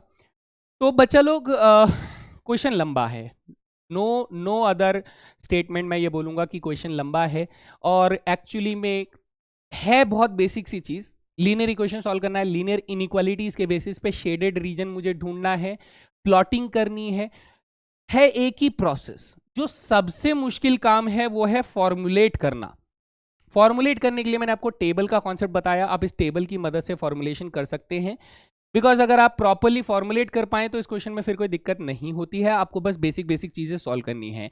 तो क्वेश्चन को पढ़ें, समझें और उसको फॉर्मुलेट करने के लिए एक बेसिक सा टेबल बनाएं कि सर उस टेबल के अंदर किस चीज़ को बनाया जा रहा है और उसमें कौन कौन सी चीज़ों का इस्तेमाल हो रहा है और उसकी क्या लिमिटेशंस हैं, मैक्सिमम है, मिनिमम है, क्या चीज़ कितनी है, लीस्ट है, वो चीज़ समझनी है और उस बेसिस पे हमें फॉर्मुलेट करना है। तो ये कुछ 6 क्वेश्चंस मैंने आपको करवाए जिससे आपको एक बेसिक आइडिया लग जाएगा कि एलपीपी के न्यूट्रिशन प्रॉब्लम और डाइट प्रॉब्लम्स को कैसे सॉल्व करना है। तो इसे खूब प्रैक्टिस कीजिए बेटा।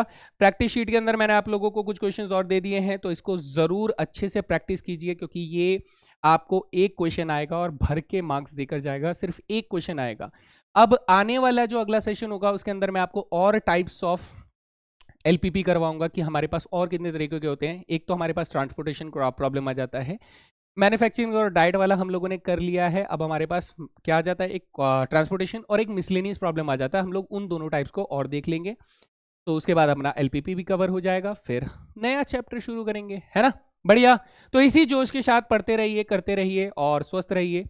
तो that was all guys, thank you very much. मिलते हैं अगले सेशन में, तब तक के लिए जय हिंद दोस्तों।